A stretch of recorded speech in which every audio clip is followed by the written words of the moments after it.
여러분들이 진짜 이 정도 알겠지만 제가 커피를 좋아합니다. 커피. 지난번에 그 커피를 마실 수 있는 브렉퍼스트 카페에 갔습니다. 그래서 그 커피 그 카페는 값을 지불하고 들어가면은 그 커피 바가 있어가지고 거기에 다양한 플레이버의 커피 팟에서 빼 먹을 수 있는 그러한 형태로 되어 있는 곳이었습니다. 늘 거기 가는 이유는 신선한 커피를 마실 수 있기 때문입니다. 거의 한 30분마다 커피 로테이션을 해주기 때문에 갈 때마다 새로운 커피를 마실 수가 있거든요. 그래서 그날도 갔는데 제가 간 시간이 좀 저녁 때였습니다. 만남이 있어서 갔습니다. 신선한 커피를 기대하고 커피 그 팟에서 커피를 뽑은 다음에 마셨는데 뱉을 수밖에 없었습니다. 뜨거운 커피를 기대했었는데 미적지근한 영어로 하면 room temperature coffee, 실온 커피, 상온 커피를 마시니까 어떻게 마십니까 이거를? 마이크로웨이브라도 데우고 싶은 마음이었습니다. 그런데 뭐 제가 잘못된 시간에 갔는지 모르겠지만 저녁 때에 로테이션이 제대로 안 돼서 제가 커피를 기대했었는데 큰 실망을 했던 기억이 납니다. 항상 그 시간이 언제 브루했다고 시간을 쏟을 만큼 프레시하게 로테이션 했는데 기대가 컸던 만큼 모두 컸을까요? 실망이 큰 그러한 또 불만족이 큰 기분이 안 좋은 그러한 저녁을 보냈던 기억이 납니다. 그러면서 나오면서 커피숍을 나오면서 제 마음속으로 들었던 생각은 그것이었습니다. Nobody is attending coffee bar. 커피 바에 아무도 신경 쓰지 않는구만 하면서 씁쓸한 마음으로 나왔던 기억이 납니다. 우리는 어떠한 가게를 가거나 어떠한 상점에 갔을 때에 그곳에 가는 이유가 매니지먼트로부터 무슨 서비스를 받기 위해서 가는 것이고 기대를 하는 가운데 가게 되는 것이죠. 우리 크리스천들은 이 땅이 하나님의 매니지먼트 밑에 있다고 그렇게 믿고 주님을 섬기는 백성들인 줄도 믿습니다. 그렇기 때문에 우리가 하나님께 축복도 받지만 하나님께 기대하는 서비스가 사실 있습니다. 우리가 다 한편으로는 그분의 고객입니다.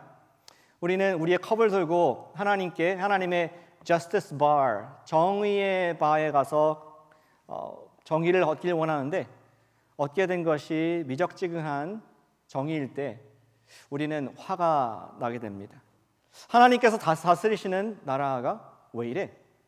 아무도 justice bar에 신경을 안 쓰는구만 하면서 마음에 이렇게 쓴 마음들이 불만들이 들 수 있는 것이 사실입니다. 그리고 그러한 상태 해결이 안 되고 계속 지속되다 보면은 우리는 마음이 차가워지고 하나님께 대한 기대치를 낮추게 되는 정말 뭐 하나님이 다스린다고 하지만 진정으로 정의가 어디 있고 진정으로 이웃을 돌아보는 것이 어디 있고 뭐 그건 내가 기대하면 안 되겠구나 뭐 하나님의 뜻이 있겠지라고 생각하는 우리의 마음의 그러한 싸늘함, 우리 마음이 차가워지는 그런 모습을 경험을 할 수 있을 줄 믿습니다. 그런데 과연 하나님께서 과연 실온의 방치가 된 커피와 같이 이 세상을 방치하고 방관하고 계신 것일까요? 그것이 말라기 시대에 백성들이 가졌던 마음입니다. 하나님의 정의가 과연 이 땅에 있는가? 하나님께서 과연 이 땅을 관여하시고 우리의 삶 가운데 올바른 통치하고 계신가 하는 의구심이 들었던 그 시대를 말라기가 살았고 그 백성들에게 하나님 말씀을 전달을 해야 했습니다. 우리는 과연 사회 정의도 마찬가지지만 더 궁극적으로는 우리 삶 속에 어떤 부정의함이 일어났을 때에 질문합니다. 내가 어떤 잘못해서 한 것이 아니라 나에게 가해진, 나에게 어떤 주어진 부당한 일을 당했을 때에 감히 입술로 말할지 못할지 모르겠지만 마음속으로는 God, do you care? 하나님이 과연 알고는 계실까? 나를 사랑하시는가? 하는 그러한 의구심이 살짝 들 수가 있습니다.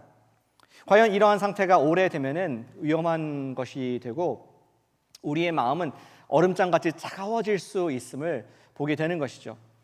오늘 소선지자 마지막 말씀인 말라기를 통해서 우리는 그러한 질문을 본문에 던지기를 원합니다. 부정의함에 대한 매니지먼트의 대답이 무엇인가? cold coffee에 대한 대답이 무엇인가? 부정의함에 대한 하나님의 답이 무엇인가 하는 것을 오늘 말라기 전체를 통해서 함께 보기를 원합니다. 언제나 그렇듯이 여러분들 그 주보에 아웃라인이 있습니다. 설교 아웃라인 하나하나 보시면서 말씀과 비교하시고 또 빈칸을 적으시면서 이 말씀이 정말 내 삶 속에 발라지기 원하는 마음으로 함께 동참해 주시기를 부탁을 드리겠습니다. 말라기서의 강력하고 또 여러분들이 꼭 기억하실, 오늘 이분을 나가실 때 기억할 한 가지 메시지를 분명히 말씀해 주고 있습니다. 그것은 이것입니다. 하나님께서는 백성들을 뜨겁게 사랑하신다는 것입니다. 아멘. 하나님께서 백성들을 뜨겁게 사랑하신다. 그 적으시면 됩니다. 사랑하신다는 것을 말씀해 주고 있습니다. 물론 우선 배경을 좀 봐야겠죠. 말라기서는 기원전 433년경 정도에 지어졌다고 기록됐다고 그렇게 학자들이 생각을 합니다. 언제였습니까? 이스라엘이 이제 유배에서 돌아와서 이제 유대가 되었죠. 유대에 팔레스타인을 다시 정착하고 나서 한 100년이 지난 시점이었습니다. 배경 얘기하는 김에 우리 복습까지 하면 좋겠습니다. 우리 지난주에 차트 보여주세요. 지난주 우리는 땡스기빙이었고 그 전주에 스가랴서를 보았습니다. 스가랴서는 이 520년경에 기록된 하나님 말씀이었죠. 학계 스가랴를 통해서 하나님께서는 지금 15년간 지금 멈추어진 스탠스틸 하고 있는 성전 건축을 재기하라라는 말씀을 내리셨고 8개의 환상을 보여주셨습니다. 강한 믿음, 강한 손, 그들이 믿음이 하나님 말씀을 통해서 믿음이 채워지자 손을 다해서 성전을 건축을 하게 됩니다. 15년간 멈췄던 것을 말이죠. 그리고 우리 이번 가을에 봤던 선지자들 보시면은 호세아, 암모스, 요나 세 선지자들은 북이스라엘에게 하나님 메시지를 전했던 선지자들이었습니다. 여러분들 아시다시피 그 당시에 아수르라는 나라가 북이스라엘을 좀 침공하려는 위험천만한 풍전등화, 굉장히 지금 꺼질 듯한 그런 상황 가운데에 하나님께서 주시는 심판의 회개의 메시지였습니다. 그래서 호세아는 사랑의 선지자, Back to the Lord, 또 아모스는 정의를 하수와 같이 강같이 흐르게 하는 사랑이 흐르게 하자 하는 메시지를 전했었습니다. 요나는 부활의 선지자, 기적의 선지자, 그는 부활을 선포를 했습니다. 그리고 나서 남유다 선지자 3명이 나오죠. 미가, 하박국, 스바냐. 그들도 마찬가지로 남유다가 바벨론에게 지금 점령당하기 전에 하나님께서 주신 말씀의 메신저들이었습니다. 미가는 진리를 행하라, 그리고 긍휼을 사랑하고 주님과 동행하라 하는 그러한 진리 법정에 선 선지자의 모습을 보았습니다. 또한 하박국은 지금 바벨론이 부당하게 압제하고 우리나라를 침공하는 것이 맞습니까? 하나님 말씀해 주십시오. 타워 성루에 올라가서 그렇게 외쳤을 때 하나님께 답을 하셨죠. 나의 의는 믿음으로 말미암아 살리라. 결국 그들을 심판할 것이다. You wait and see.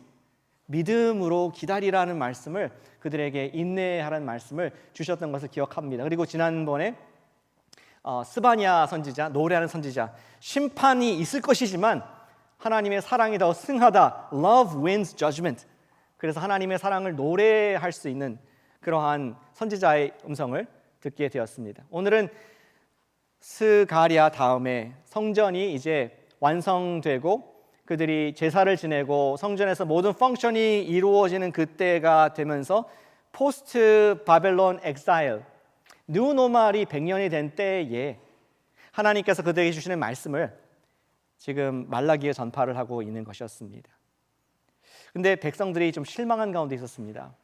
그들은 아까 비유로 다시 돌아가자면은 하나님의 justice, 메시아 왕국이 도래해서 이제는 정의가, justice가, 법치가, 하나님의 통치가 이루어지고 이스라엘이 회복될 것을 기대했지만 그들이 justice bar에서 얻게 된 것은 cold coffee 였을 때 그들은 매니지먼트에게 기대하는 수준을 낮추게 됩니다. 하나님은 별로 우리와 함께 하시는 것 같지 않아. 감히 내가 예배를 안 드리고 감히 내가 무신론자가 되겠다고 말은 못하겠지만 지금 포로기를 나왔기 때문에, 그러나 그들 마음속에는 계속 차가워지는 자신들의 주님께 대한 마음을 하나님께서는 보셨고 그들에게 꼭 필요한 메시지, 하나님께서 그들을 사랑하신다는 메시지를 주고자 하셨습니다. 1장 2절을 같이 보시길 바랍니다. 여호와께서 이르시되 내가 너희를 사랑하였노라. 영어로 보니까 I have loved you. 하나님께서는 지금 현재 완료형으로, 옛날에 영어 문법 시간 생각나시죠? 현재 완료, 과거로부터 지금까지 현재에도 loved you. 너를 향한 나의 사랑은 변한 적이 없다. 만약에 하나님께서, 주님께서 여러분들에게 꿈속에 나타나서 직접 말씀하신다면 어떻게 반응하시겠습니까? 사랑하는 딸아, 사랑하는 아들아, 내가 너를 사랑한다. 아마 우리는 감개무량해서 선교사로 나갈지도 모르겠습니다. 나를 사랑하시다니, personally 그러한 반응이 있을 것 같습니다. 근데 이스라엘은 지금 보니까 유다죠. 유다는 반응이 조금 차가웠습니다. 싸늘했습니다. 마치 여러분들이 자라난 자녀들에게, 청소년이나 대학생에게 이 아들아 사랑한다 그러면은 아빠 왜 그래? 엄마 이상해 왜 그래? 이렇게 반응할 것 같이 하는 것처럼 이스라엘도 하나님 왜 그러십니까? 2절을 다시 보시겠습니다. 내가 너희를 사랑하노라 하나 너희는 이르기를 주께서 어떻게 우리를 사랑하셨나이까? 좀 까칠하죠. 좀 뭔가 불만족스러운 것이 가득 차 있는, 그 하나님의 진심을 그대로 받지 못하는 우리 유대 백성들의 마음을 우리는 보게 됩니다. 하나님께서는 그들을 달래시면서 얼마나 사랑하시는지를 얘기를 하시는 것이 그 다음 이어지는 구절이고, 사실 말라기 전체의 말씀이기도 합니다. 하나님께서는 말씀하십니다. 에서를 택하지 않고 야곱을 택했다. 그렇게 적혀 있지 않습니까? 여호와가 말하노라 에서는 야곱의 형이 아니냐. 그러나 내가 야곱을 사랑하였고 에서는 미워하였으며, 에서가 아무리 노력해서 자기 나라를 세우려고 해도 내가 허물었다. 하나님께서 그 수백 년, 천년 된 이야기를 왜 꺼내십니까? 지금 유대 민족에게, 페르시아의 지배를 받고 있는 그들에게 왜 그들의 조상 때 이야기, 아브라함의 손자였던 에서와 야곱 얘기를 합니까? 그래서 많은 상징이 담겨져 있습니다. 하나님께서 당연히 아들인 에서를 축복하셨는데 하나님께서는 의도적으로, 선택적으로 너를 사랑했다. 이스라엘 야곱을 사랑했다. 그 너희를 사랑한다. 그분께서는 그들이 이뻐서, 어떠한 잘함이 있어서가 아니라, 어떤 선함이 있어서가 아니라 선택적으로, 의지적으로 내가 사랑했고 지금도 사랑하고 있다는 것을 이 짧은 문장에 담고 있음을 보게 하십니다. 여러분들은 여러분들의 친한 분이 평소에 가까이 지내는 가족이나 배우자나 자녀나 부모님이 내가 너를 사랑한다, 엄마 사랑해요, 아빠 사랑해요 하면 어떠한 반응을 하시겠습니까? 저는 예전에 우리 부부 세미나를 제 아내와 함께 갔었습니다. 다행이죠. 부부 세미나 아내랑 가서. 근데 그때의 그 여러 가지 활동들 이제 1박 2박 3일인가 하면서 있었습니다. 그 중에 한 가지가, 그때는 말 못했는데 지금 말할 수 있어요. 이제 다 지나갔으니 그때는 서약했어서 말하지 않겠다고. 근데 다 끝나고 없어졌어요, 프로그램도. 그래서 말할 수 있습니다. 근데 그때 한 것이 한 가지가 유언장 쓰기. 아내한테, 남편한테 내가 마지막 말로 쓸 편지를 쓰는 그러한 것을 했습니다. 그 뒤에 또 관에도 들어갔어요. 굉장히 별거 다 했습니다. 근데 그때 아내가 저한테 쓴 편지에 나를 사랑한다 이런 말을 들었는데 좀 펑펑 울었습니다. 뭐가 이렇게 막 터졌는지 자꾸만 물이 나오더라고요. 아내는 별로 안 울던데 저 혼자 이렇게 막 울었던 기억이 납니다. 같은 말이지만 I love you, 같은 말이지만 내 마음이 어떠냐에 따라서, 지금 환경이 어떠냐에 따라서 그 받아들이는 강도가 다를 수 있다는 것을 알게 되었습니다. 하나님께서 지금 I have loved you, 여태까지 너희를 사랑하고 지금 사랑하고 있다, 그러한 말을 들었을 때 이스라엘의 지금 마음의 사랑의 온도가 어떠한지 우리는 적나라하게 여기서 볼 수가 있는 것입니다. 하나님께서는 그 사랑을 좀 보여주길 원하셔서 사진첩을 꺼내주십니다. 옛날의 사진들, 신혼 때 사진들을 보여주십니다. 첫 번째 보여주시는 사진을 보니까 그것이 2장 4절 6절에 나와 있습니다. 같이 보시죠. 2장 4절에 보니까 만군의 여호와가 이르노라 내가 이 명령을 너에게 내린 것은 레위와 세운 나의 언약이 항상 있게 하려 함인 줄을 너희가 알리라. 그리고 레위에 대한 얘기를 하십니다. 레위와 세운 나의 언약은 생명과 평강의 언약이라. 끝에 그가 나를 경외하고 내 이름을 두려워하였으며 어떻게 했느냐. 레위가 그의 입에는 진리의 법이 있었고 그 입술에는 불의함이 없었으며 그 레위가 화평함과 정직함으로 나와 동행하며 많은 사람을 돌이켜 죄악에서 떠나게 하였느니라. 아멘. 하나님께서는 무슨 이야기를 하고 계실까요? 이스라엘과 하나님만 아는 이야기였습니다. 그것은 레위의 한 사람, 구체적인 한 사람을 기억하시면서 말씀하시는 글이었습니다. 뭡니까? 보여주신 그림은 비느하스라는 그러한 아론의 손자였습니다. 우리 옛날을 기억하시죠? 이스라엘이 광야를 통과해서 가나안 땅에 들어가기 전에, 요단강을 건너기 전에 그들이 암몬과 모압과 우리 미디안을 지나야 했습니다. 그때 이스라엘 백성들은 하나님 앞에 큰 범죄를 하게 됩니다. 그 모압에 있는 암몬 자손들과 이스라엘 남자들이 동침을 하고 아주 부도덕한 그런 일들을 하는 시간이 있었습니다.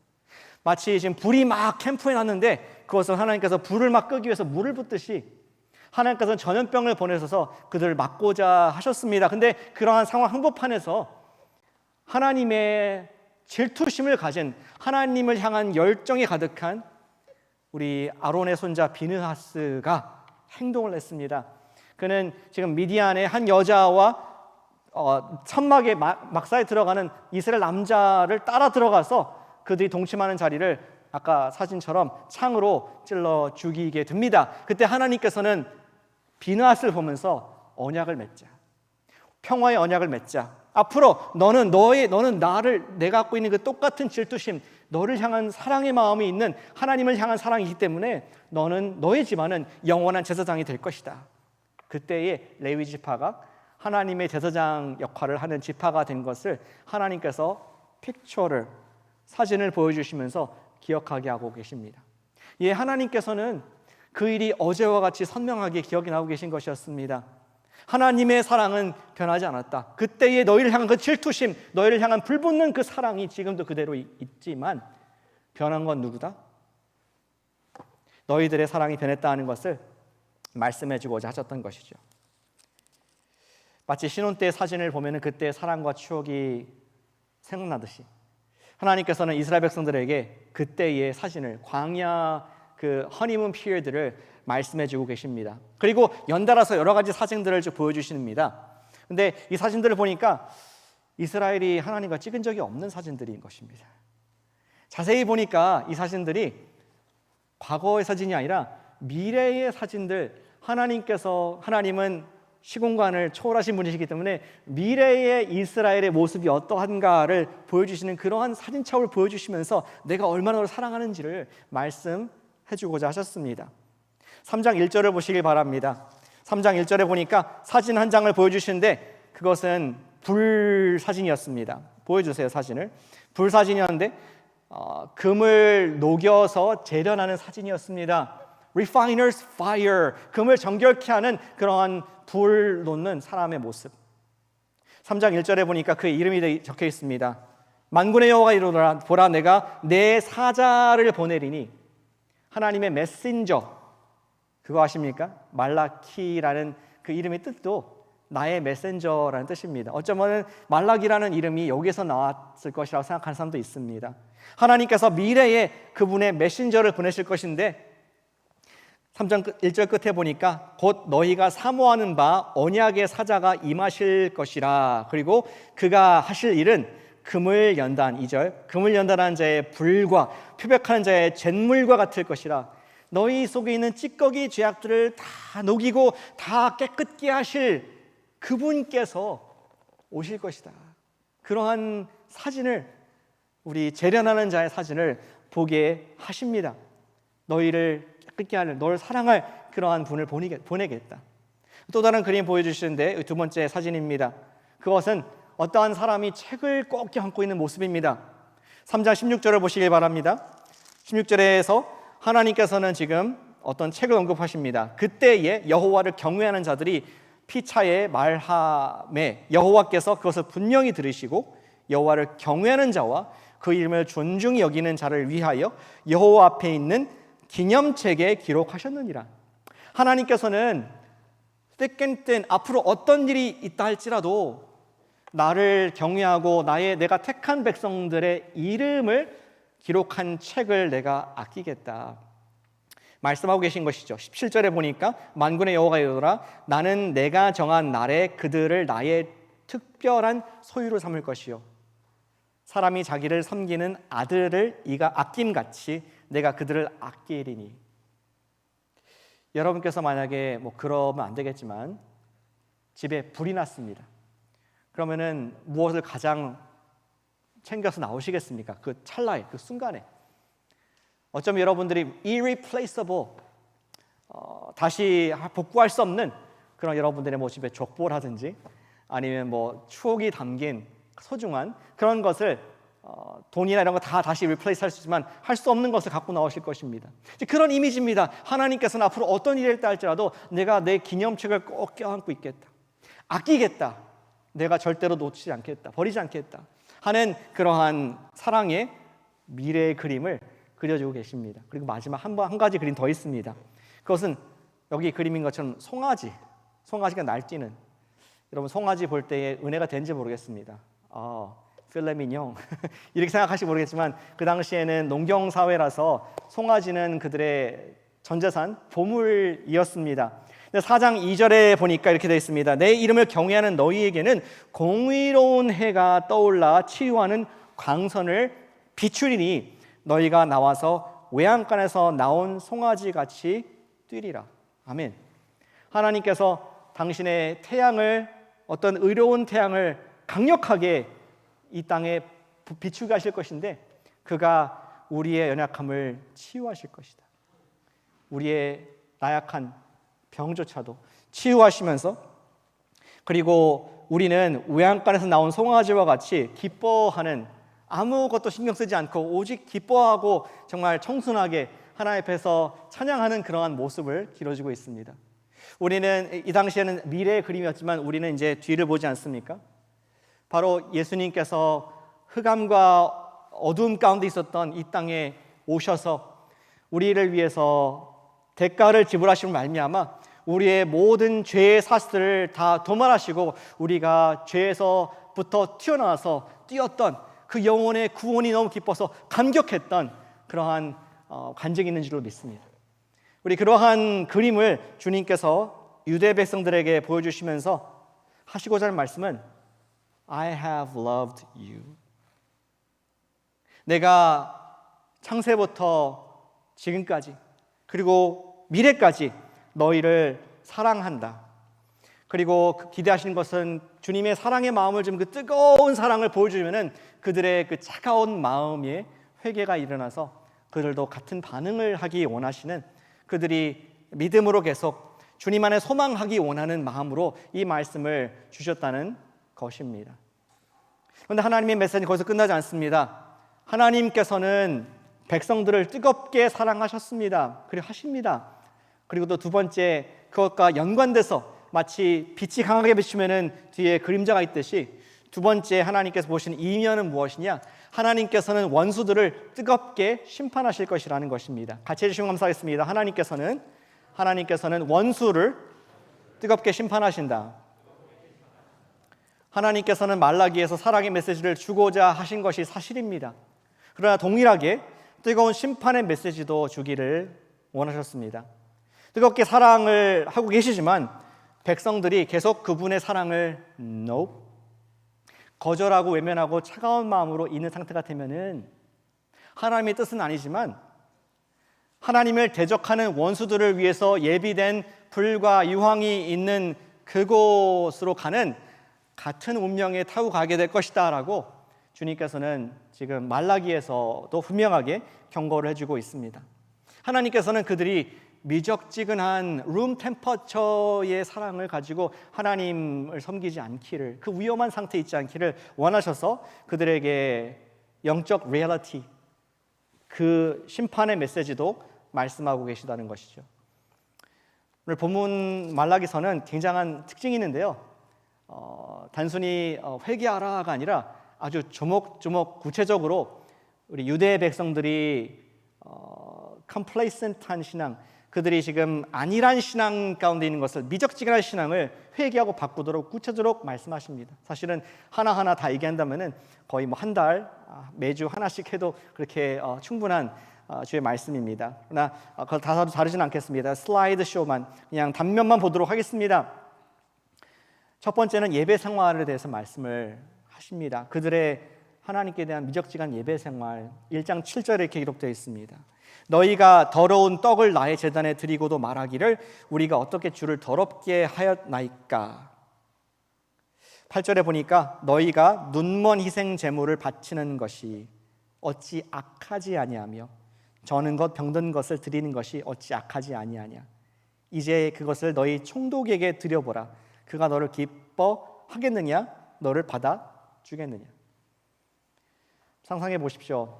지금 백성들은 Nobody's at the justice bar. 뭐 하나님이 계신지 안 계신지 모르겠지만 그냥 계신 것 같고, 그러나 관여하신지 모르겠고, 뭐 하나님이 안 보시니까 사람에게 그냥 보이면 되겠구나. Everybody가 예배하니까 성전에 가서 제물을 드리면 되지. 그리고 제사장들도 그렇게 생각했던 것 같습니다. 뭐 최고의 것을 드리기보다는 어차피 불태울 건데 좀 뭐 눈먼 거, 저는 거, 좀 뭐 썩은 거 이런 거 드려도 뭐 했으니까 체크. 그러한 마음으로 그들은 그들의 신앙을 표현하는 것을 하나님께서 보고 계셨다는 것입니다. 예배는 무엇입니까? 우리 하나님께 최고를 드리는 것 아니겠습니까? 우리의 가장 좋은 것을 드리는 것, 그분 합당한 worthy, 그분께 합당한 대접을 해드리는 것이 예배, 간단한 예배의 정의입니다. 그런데 사람 보기에만 그들이 마음이 중요했기 때문에 하나님 보시기에는 상관이 없었던 것이죠. 요즘 우리가 드린 예배는 하나님 보실 때 어떠할까요? 주님께서 만약에 이렇게 들어오셔서 안 드신다면은 말라기에 있는 서 같은 말씀, 어떤 말씀 우리에게 주실까 생각해 보기를 원합니다. 저는 뭐 여러분들의 예배를 평가할 위치는 아닙니다. 그러나 예배는 형식보다는 마음의 문제이기 때문에 우리 각자의 마음을 비춰볼 수 있는 말씀이 되기를 소망합니다. 우리는 나의 최고를 하나님께 드리고 있습니까? 아니면 의무감에서 드리고 있습니까? 우리 최고를 하면은 어쩌면은 우리 삶에서 지금 최고는 뭡니까? 저는 시간이 아닐까 생각합니다. 우리의 최고의 시간을 하나님께 드리는 마음으로 예배를 드립니까? 아니면 최고는 세상에 드리고 남는 happen to be 남는 시간을 주님께 드리는 마음은 없는지 돌아보게 됩니다. Again, 전 여러분들을 정죄할 입장이 아닙니다. 누구도 판단하지 않습니다. 그러나 주님께서 뭐라고 하실까? 주님과 여러분 사이에 판단하시기를 바랍니다. 또 주님께서는 그 이외에 또 다른 마치 CT 스캔을 들어서 보여주듯이 예배 생활을 보여주시고 그 다음에는 우리에게 말씀 생활을 말씀해 주고 계십니다. 2장 7절 9절 다 하진 않겠습니다. 나 제사장들의 역할은 무엇이냐? 하나님 말씀을 전파하고 말씀대로 사는 법을 가르쳐 주는 것이었습니다. 그런데 너희들은 보니까 말씀을 전파를 하는데 위선을 하고 왜곡을 해서 백성들이 말씀을 떠나게 만드는구나. 예수님도 그렇게 말씀하셨습니다. 바리새인들 보면서 외식하는 자, 회칠한 무덤이 하면서 이때의 비난이 계속 사빙은 이후에 계속된 것을 우리는 발견할 수 있습니다. 과연 저와 여러분들은 말씀을 기쁨으로 지키고 있습니까? 만약에 세상에 여러분 동료가 이런 봤을 때 크리스찬은 뭔가 다르구나, 크리스찬은 저렇게 사는 거구나 라고 말하겠습니까? 아니면은 똑같네, 뭐 no difference. 그렇게 우리의 삶에 말씀의 반영이 얼마나 될까요? 하나님의 말씀을 배우는 것이 여러분들에게 힘이 됩니까? 짐이 됩니까? 또 주님께서 또 다른 스캔을 보여주시면서 CT 스캔 차트를 보여주시면서 말씀하십니다. 이것은 가정생활에 관한 것이었습니다. 2장 11절을 보시길 바랍니다. 2장 11절에서 유다는 거짓을 행하였고 그 뒤에 보니까 그 성결을 욕되게 하여 이방신의 딸과 결혼하였으니, 우리 에스라 느헤미야 시대 때 똑같은 문제, 그리고 말라기가 문제인데요. 소셜 이슈였습니다. 그것은 백성들이 지금 이방 민족과 국제 결혼한 것이었습니다. 국제 결혼 자체가 문제될 건 없습니다. 하지만 여기 있는 것처럼 이방 신들과 이방 신의 딸과 결혼했다. 하나님의 백성이 하나님을 섬기지 않는 우상들이 가득한 그런 결혼을 해가지고 하나님을 떠나게 되는, 이것이 지금 하나님을 무시하는 것이 아닌가. 그들의 가정생활을 돌아보게 하십니다. 그리고 또 더 나아가서 그 밑에 구절에 보면은 우리 14절을 보시니까 이혼의 문제를 말씀하십니다. 그는 네 짝이요 너와 서약한 아내로되 네가 그에게 거짓을 행하였도다. 아마 사람들이 하나님의 저스티스, 하나님이 안 보신다고 생각하기 때문에 젊었을 때 결혼 서약을 한, 주님 앞에서 서약한 아내를 나이 들어서 쉽게 마음에 안 든다고 배약하는 일들이 있었던 것 같습니다. 무엇이 저 여러분들의 가정을 지금 지켜주고 있습니까? 우리 교회는 그런 분이 안 계시겠지만 헤어지지 못해서 함께 살고 있지는 않은지, 아니면 주님께서 허락하신 짝지어주신 나의 배우자인 것을 믿고 내가 사랑하고 헌신하기로 드리고 있는지, 혹은 우리 자녀들을 하나님께 주신 우리 산업의 기업이고 가장 큰 축복인데 짐스러운지, 아니 정말 주님께 감사하는 마음으로 나의 최선을 다해서 주님의 지혜 아래 감당하고 있는지, 주님께서는 우리의 그 마음의 온도를 지금 온도계로 측정하시는 말씀을 우리에게 주고 계십니다. 그 이외에 사회생활에 대한 스캔을 또 보여주십니다. 2장 17절 다 보지 않겠습니다. 그리고 맨 마지막으로 헌금 생활에 대한 CT 차트도 보여주십니다. 3장 6절부터 10절까지 말씀입니다. 11조에 대한 말씀이죠.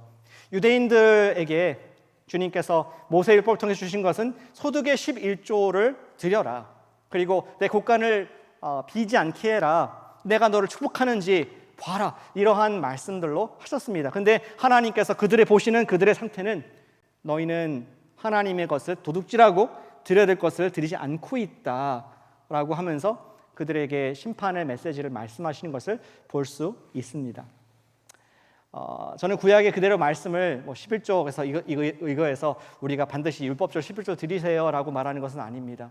그러나 우리가 헌금을 드리는 정신은 신약과 구약이 같습니다. 무엇입니까? 11조는 나의 소출의 첫 번째 것을 주님께 드린다는 것입니다. 그것은 무슨 뜻입니까? 나의 소출 전부가 주님 것인데 주님을 내가 그 감사하는 마음으로 내가 첫 번째 것을 상징적으로 드립니다 하는 것이 그들에게 가르쳐준 11조의 교훈이었습니다.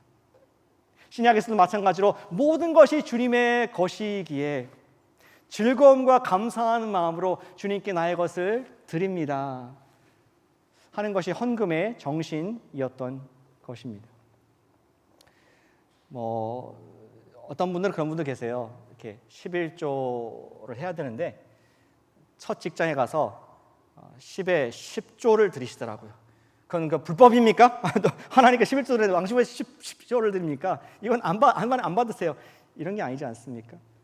하나님께 기쁨으로 내 모든 것이 전부인 것을 나타내는 마음으로 드리는 것이 헌금 생활인 줄로 믿습니다. 한 가지 클래리피케이션. 어떤 분들은 제가 여러분들이 얼마 헌금하시는지 아시는 걸로 생각하는 것 같아요.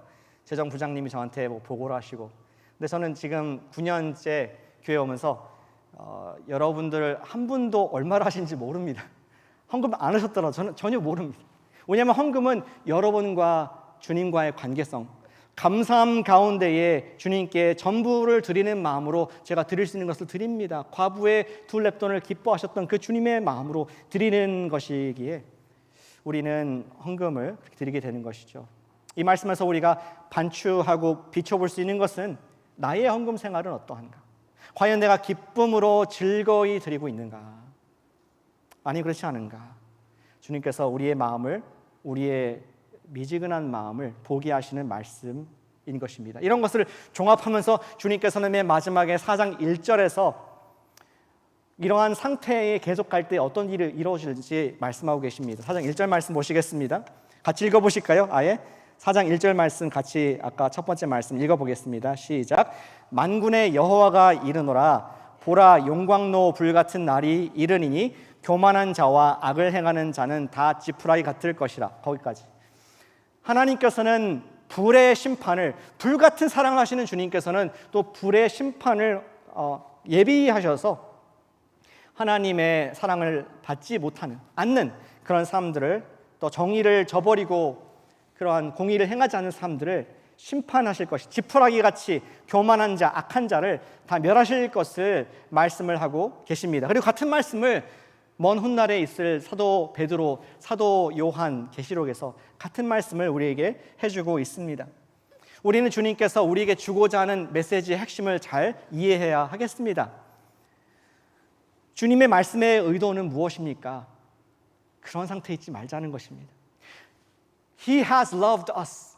주님께서는 뜨겁게 우리를 사랑해 오셨고 지금 사랑하시는데 우리가 그것을 보지 못하고 계속 미지근한 상태에, 해이한 상태에 악인들의 사는 것 같은, 정의가 없는 것 같은 삶에 들어가지 말자라고 말씀을 하고 있는 것입니다.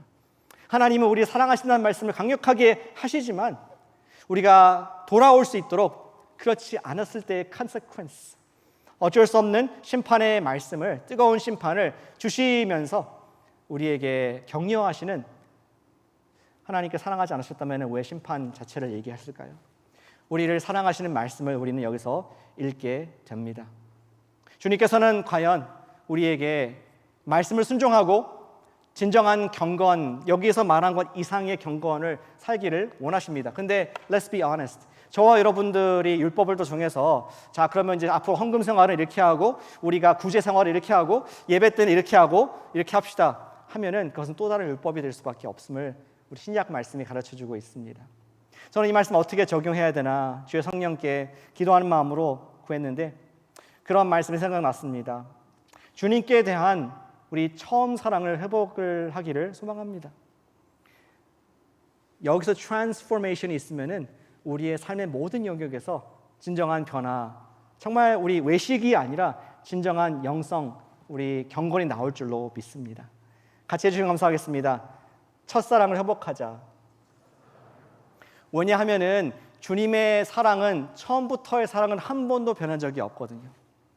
누가 변했다? 내가 변했다.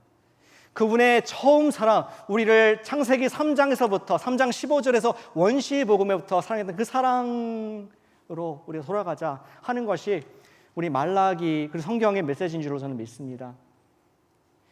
아담과 하와가 범죄했을 때에 주님께서는 먼 미래까지 바라보시면서 여인의 후손이 뱀의 머리를 밟을 것이다. 하나님께서는 그의 사랑의 온전한 표현으로 아들 예수 그리스도를 십자가에 못 박히게 하시고 부활시킬 것을 바라보셨던 첫사랑, 일관된 사랑을 말씀해 주셨습니다. 마치 밖에 있는 그 큰 태양, 여러분 태어나서부터 여러분 죽을 때까지 계속 똑같은 태양이 강력하게 한 번도 멈춤 없이 비춰지듯이 주님의 사랑은 강력하게 한 번도 멈춤 없이 우리 삶 가운데 비춰지고 지금도 사랑하고 계신 줄로 믿습니다. 문제는 내가 변심하는 것이죠. 환경이 나한테 내가 원하는 시간과 내가 원하는 방법으로 바뀌지 않는다고 해서 우리가 그분의 마음이 변하는 것이지 주님의 사랑은 변함이 없다는 것을 계속 우리 말라기서는 말씀해주고 있습니다. 우리는 주님 안에서 예수님께서 나에게 보신 그 놀라운 용서하는 사랑, 그 첫사랑으로 돌아가야 합니다. 그것이 바로 계시록의 그 유명한 말씀 2장 4절 말씀 아니겠습니까? 같이 한번 읽어보시겠습니다. 계시록 2장 4절 말씀 시작. 그러나 너를 책망할 것이 있나니 너희의 첫사랑을 버렸음이라. 아멘. 회개하라고 되어 있습니다. 그렇지 않으면 뜨거운 심판이 있다 하는 동일한 말씀을, 말라기의 말씀을 요한계시록 우리 믿는 자들에게 하고 계신 것을 볼 수가 있습니다. 자, 그러면은 질문이 있죠. 어떻게? 그냥 사랑하고 싶다고 사랑한 마음이 막 뜨겁게 올라옵니까? 그러면 그게 사랑입니까? 로봇이지? 사람입니까? 기계지? 어떻게 하면은 우리가 주님께 대한 뜨뜻미지근한 사랑이 아니라 정말 뜨거운 불과 같은 사랑할 수 있을까요? 주님의 사랑은 태양과 같이 변하지 않는다고 그랬습니다. 아까 4장 2절에 공의로운 해가 떠올라서 우리에게 기쁨을 준다고 말씀했습니다. 치유하고 용서하고 죄를 끊어버리고. 우리의 사랑은 불과 같습니다. 무슨 불? Fireplace. 모닥불과 같다고 생각합니다. 우리도 뜨거울 수 있습니다. 스모스를 만들어 먹을 만큼 뜨거울 수 있습니다. 그런데 모든 불들이 그렇듯이 식습니다. 어쩔 수 없이 식습니다. 그러나 rekindle, 이 불을 지피는 데는 굉장히 또 단순한 방법이 있습니다. 무엇입니까? 그것은 거기다 장작불을 올려놓으면 됩니다. 주님께서 이스라엘을 대했듯이, 유대 백성들 대했듯이 사진 한 장들을 보여주시면서 내가 이렇게 사랑했노라, 내가 이렇게 사랑할 것이다, 이러한 송아지가 뛰어다니는 너의 자유함이 있을 것이다, 내가 부정의함을 심판하겠다, 그런 사진을 보여주면서 사랑이 세워지기를, 장작이 다시 타기를 원했던 것처럼 저와 여러분들이 주님의 그 말씀들을, 나를 향해서 하셨던 그 놀라운 일들을 사진 한 장을 꺼내면서 보는 것 같이 기억할 때 우리는 사랑을 다시 불태울 수가 있습니다. 요즘 뭐 제 아이폰에 계속 뜨더라고요. 옛날 사진, 2017년 사진, 18년 사진, 사람 얼굴 뜨면서 그랬었지, 거기 갔었지, 그때 너무 즐거웠는데, 이분 어디 계실까? 그러면서 다시 그때의 기분과 그 감사했던 마음, 사랑하는 마음들이 생겨나는 것을 보게 됩니다. 사랑하는 여러분, 이번 12월은 우리가 예수님의 계절로 매년 맞고 있습니다. 그런데 이 계절을 그냥 12월 됐고 Joy to the World, 뭐 크리스마스 캐럴하고 선물 주고 파티하고 이런 크리스마스가 아니라 이번 시간을 여러분과 주님과의 사랑을 rekindle, 다시 한번 활활 타게 만드는 그런 장작의 시간으로 만들지 않으시겠습니까? 말라기의 말씀을 이 시간에 주시는 이유는 우리의 식어졌던 신앙, 식어졌던 주님께 대한 사랑을 다시 한번 불태울 수 있는 기회를 주기 위한 성령님의 음성인 줄로 믿습니다.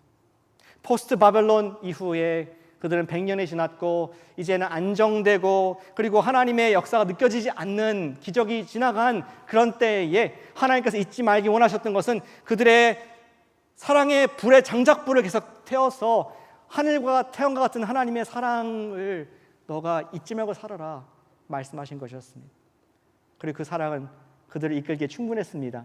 앞으로 400년간 하나님께서 침묵을 하실 것이었는데 예수님 오시기 전까지, 말라기서 이후에 그들은 주님께 대한 사랑을 가지고 메시아를 기대하는 그러한 일들을 하게 됩니다. 사랑하는 여러분, 예수님께서 가시고 2000년이 지났습니다. 주님께서 여전히 같은 말씀을 우리에게 하시면서 우리 2000년 그리고 그 플러스 얼마나 돼야지 다시 오실지 모르겠지만 그때까지 let love alive, 여러분들의 사랑의 그 하나님께 대한 사랑을 식지 않게 하라. 장작을 피워라. 하나님은 He has loved you. 그때부터 지금까지 아들을 보내시기까지 우리가 알지 않습니까? 그것까지 사랑하셨는데 앞으로 언제 오실지 모르겠지만 또 오실 때까지라도 우리를 붙잡아 줄 수 있는 것은 우리의 사랑의 불이 식지 않게 하라 하는 것이 우리 성경 전체의 메시지인 줄로 믿습니다. 이번 크리스마스 우리 애드벤트 예배들을 드릴 텐데 여러분, 우리가 Let's take it personally, 교회에서 그냥 하나보다가 아니라 나에게 하셨던 예수님의 그 사랑을 기억하는 시간 되길 원합니다. 소망 되신 예수님, 마저 내가 어둠에 있었을 때 예수님께서 나에게 사랑한다는 소망의 말씀을 주셨지.